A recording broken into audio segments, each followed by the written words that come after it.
Hi, and welcome back to the channel.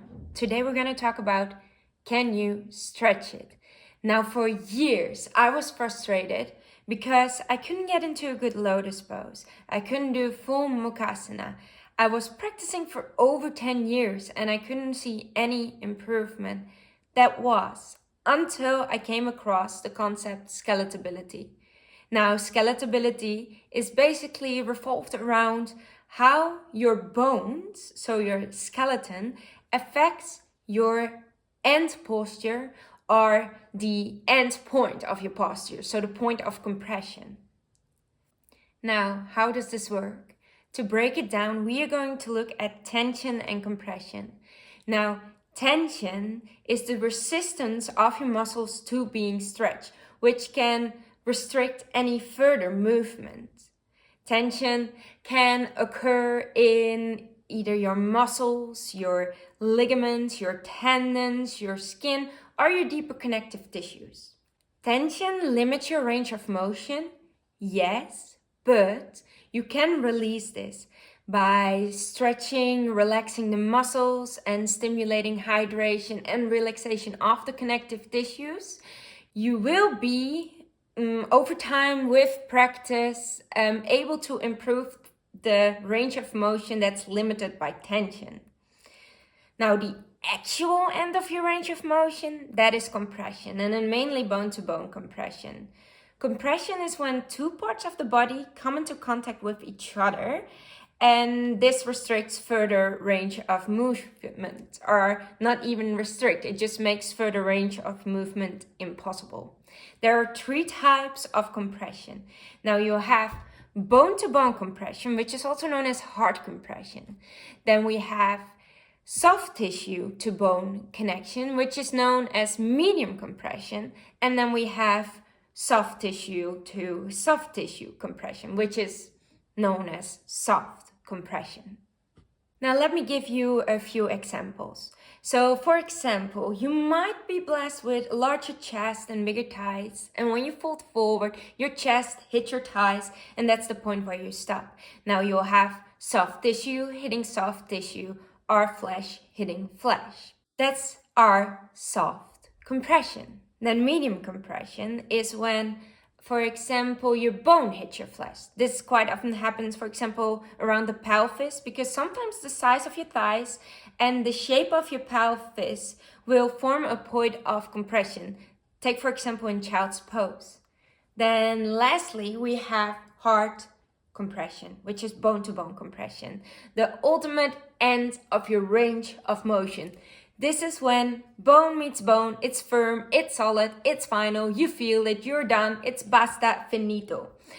You will not be able to stretch any further here. Now I hear you thinking, great B, thanks for explaining, but what do I do with all of this? Now you might actually already be thinking of some poses that you do and you feel like something is stopping you there, right? And even in a more scientific approach to yoga, we will always come back to noticing how you feel. It will always come back to awareness of what's going around inside your body. So our next step will be asking yourself, hey, what's stopping me in this pose? Step 1 to figure that out is to find out if it's tension or compression. Tension is always felt in a direction away from the movement, whereas compression is felt in the direction of the movement. So if we twist and we feel the stretch along the long side of the movement, around the glute and the outer edge of the thigh, that's tension. We can stretch that. But if we feel the sensation on the inside of the thigh, closer towards the pelvis, we will feel compression. Then that is where our props come in handy. To make the pose extra nice for yourself, you can slide a bolster underneath the knee or fold up the blanket and slide it underneath the knee. That's great. Make it nice and comfortable. Then step 2. That's to define what type of tension or compression it is. Now, tension is usually not something to worry about unless you start feeling a sharp burning sensation or a radiant electrical shooting sensation. Then do yourself a favor and just back off a little.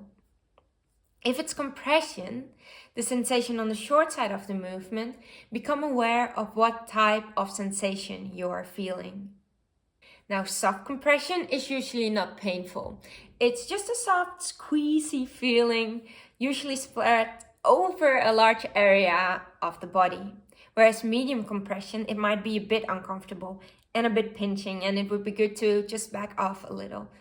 Whereas hard compression, that's the one you'll probably notice more clearly right away. It's hard, it's heavy, it's very localized. Of course, these are just general sensations, and these sensations might arise differently in your body. If you notice any pain in a pose, back off, maybe grab some props, adjust the pose, because pain is not part of yoga. If pain remains, even with prop support, find a different pose, which stretches the same muscle group. A simple rule is to kind of flip the pose so that gravity is less of a downweighing factor. Now, this is enough information for now. I'll hope you find a way to adapt these concepts in your practice or teaching. If you want to get more info like this, to get a greater understanding about the science behind yoga, subscribe to my channel and have an amazing day.